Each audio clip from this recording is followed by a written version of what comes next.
Alright, I just finished taking off the exhaust, stock exhaust. I put on my HMF Performance Series exhaust and do a startup for you.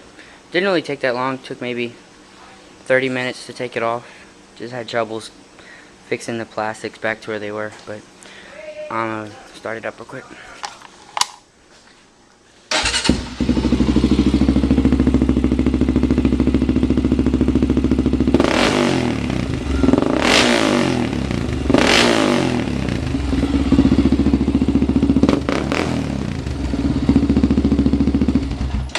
As you can tell, it makes it a lot louder. Now I'm gonna go ride it on the track behind my house.